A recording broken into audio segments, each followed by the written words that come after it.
Namaste, welcome back to my channel Minchera. Side vase market ആയിക്കോട്ടെ, market range ആയിക്കോട്ടെ, perfect ആയിട്ടുള്ള break out നമുക്ക് ഓപ്ഷൻസിൽ നമുക്ക് ഈസി ആയിട്ട് കണ്ടുപിടിക്കാം. ഓപ്ഷൻസിൽ മാത്രമല്ല, ഏത് മാർക്കറ്റിലായാലും പെർഫെക്റ്റ് ബ്രേക്ക് ഔട്ട് ഈസി ആയിട്ട് നമ്മുടെ സോഫ്റ്റ്വെയറിൽ കണ്ടുപിടിക്കാം.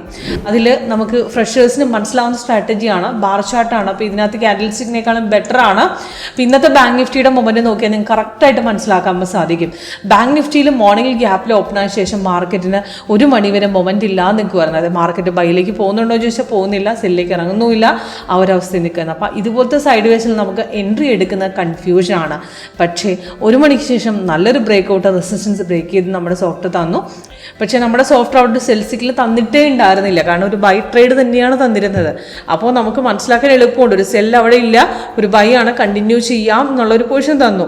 പക്ഷേ ഗ്യാപ്പിൽ ഓപ്പൺ ആയ ശേഷം ബ്രേക്ക് ഔട്ട് തരുന്നുണ്ടായില്ല, റെസിസ്റ്റൻസ് പ്രോപ്പറായിട്ട് ബ്രേക്ക് ചെയ്ത് വിടുന്നായിരുന്നു. അവിടെയാണ് നമുക്ക് ആക്ച്വലി എൻട്രി വന്നത്. അവിടെ നമുക്ക് ആക്ച്വലി കോൾ ഓപ്ഷൻ അവിടെ നിന്ന് പിക്ക് ചെയ്തിട്ടുണ്ട്. 51,100 കോൾ ഓപ്ഷൻ നമുക്ക് ആ പെർഫെക്റ്റ് റെസിസ്റ്റൻസ് ബ്രേക്ക് ചെയ്ത പോർഷൻ നോക്കുകയാണെങ്കിൽ 380 അവിടെ നേരെ കയറി മാർക്കറ്റ് 812 വരെ പോയിരുന്നു. നല്ലൊരു ഹൈക്കാണ് പിന്നെ പോയത്. ആ ഒറ്റ നമുക്ക് സെക്കൻഡ് നല്ല ഒരു അരമണിക്കൂറിൽ തന്നെ നമുക്ക് നല്ലൊരു ഹ്യൂജ് റിട്ടേൺസ് നമുക്ക് ഏൺ ചെയ്യാൻ സാധിച്ചു എന്നുള്ളതാണ് നമുക്ക് ഇതിൽ നിന്ന് മനസ്സിലാക്കുന്നത്. അതായത് ഫേക്ക് അപ്പ് ഡൗൺസുകൾ തിരിച്ചറിയാം, കറക്റ്റായിട്ടുള്ള ബ്രേക്ക് ഔട്ട് തിരിച്ചറിയാം, നമുക്ക് എവിടെ നിന്നാണ് എൻട്രി എടുക്കുന്നത്. അതായത് ക്യാൻഡിൽ സ്റ്റിക്കിലേക്ക് ഇപ്പോൾ ഇവിടെ ഒരു ഡൗൺ പോകുന്നുണ്ട്, പക്ഷേ ഇതൊരു ഡൗണിഷ് അല്ല, ഇതൊരു തിരിച്ചു കയറുന്നൊരു മീനിങ് അതിനകത്തുണ്ട്. അപ്പോൾ ക്യാൻഡിൽ സ്റ്റിക്കിലേക്ക് പോകുമ്പോൾ നമുക്ക് കൺഫ്യൂസിങ് ആണ്.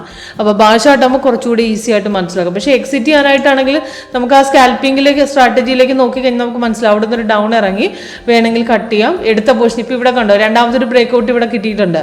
ആ ലാസ്റ്റ് ഒന്ന് ബ്രേക്ക് ഔട്ടിൽ 603 ഒറ്റ കയറ്റമായിരുന്നു 830 അവിടെ നിന്നാണ് താട്ടിറങ്ങി. അപ്പോൾ ഇവിടെ നമുക്ക് എക്സിറ്റ് ഈ ട്രെൻഡിലേയും തിരിച്ചിറങ്ങുന്ന സമയത്ത് നമുക്ക് ഇവിടെ എക്സിറ്റ് അടിച്ചു വിടാം.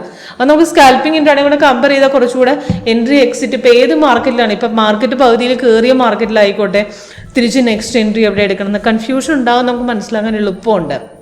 ഓക്കെ, അപ്പോൾ ഇതിൽ സ്ട്രാറ്റജി സിമ്പിളാണ് യൂസ് ചെയ്യാനായിട്ട്. മെത്തേഡ് ഞാൻ പറഞ്ഞുതരാം. ഇപ്പോൾ സിഗ്നൽ വന്നു കഴിഞ്ഞാൽ ക്യാൻഡിൽ കളർ നോക്കുക, താഴത്തെ കൺഫർമേഷൻ ബാർ പ്രൈസിൻ ബൈസും. ചില ഫാക്ടേഴ്സിൽ നമ്മൾ ഗ്യാപ്പിലൊക്കെ ഓപ്പൺ ആവുന്ന സൈഡ് വേസ് മാർക്കറ്റിലൊക്കെ ഇടയ്ക്കിടയ്ക്ക് കളർ ചേഞ്ച് തരുന്ന മാർക്കറ്റിലൊക്കെ നമുക്ക് വോളിയം ഇല്ലാത്ത മാർക്കറ്റിലൊക്കെ റെസിസ്റ്റൻസും കൂടെ ബ്രേക്ക് ചെയ്യുന്ന ശേഷം എൻട്രി എടുക്കാൻ ശ്രമിക്കുക. ഇന്നത്തെ മാർക്കറ്റിൽ ഗ്യാപ്പിൽ ഓപ്പൺ ആയ ശേഷം മാർക്കറ്റ് ട്രെൻഡിലേക്ക് തിരിച്ചിറങ്ങി, പക്ഷെ അവിടെ നിന്ന് റെസിസ്റ്റൻസ് ഇവിടെ ബ്രേക്ക് ചെയ്യാൻ നോക്കുകയാണെങ്കിൽ അവിടെ ഉണ്ടായിരുന്നില്ല, ആ റേഞ്ചിൽ തന്നെ മാർക്കറ്റ് തിരിച്ചിറങ്ങുന്നുണ്ടായിരുന്നു. അപ്പോൾ നമുക്ക് അവിടെ നിന്ന് മനസ്സിലാക്കാൻ സാധിക്കും മാർക്കറ്റ് ഒരു ട്രെൻഡിങ് അല്ല, ഒരു സൈഡ് വേസ് ആണ്, റേഞ്ച് കളിക്കുന്നു. അത് തിരിച്ച് നല്ലപോലെ ബ്രേക്ക് ചെയ്യുമ്പോൾ നമുക്ക് എൻട്രി എടുക്കാം. അപ്പോൾ അതുപോലത്തെ സെക്ഷനിൽ ഈവനിങ് സെക്ഷനിൽ ക്ലോസിംഗ് സെക്ഷനിലേക്ക് നമുക്ക് നല്ല എൻട്രി വരാറുണ്ട്. ഉച്ചയ്ക്ക് 1 മണിക്ക് ശേഷമാണ് നല്ല എൻട്രി കിട്ടിയത്. അവിടുന്ന് ബ്രേക്ക് ചെയ്യാൻ നല്ലൊരു ഈസി ആയിട്ട് പ്രോഫിറ്റ് എടുക്കാൻ സാധിച്ചു എന്നുള്ളതാണ്. ഓക്കെ, ഇതൊക്കെ ലൈവിൽ ചെക്ക് ചെയ്യാൻ നിങ്ങൾക്ക് സോഫ്റ്റ് വർക്ക് ചെയ്യുന്ന മെത്തേഡ് ലൈവിൽ ചെക്ക് ചെയ്യാനുള്ള ഓപ്ഷൻ ഉണ്ട്. അതിനുവേണ്ടി കോൺടാക്ട് ചെയ്യാം. Okay, thank you.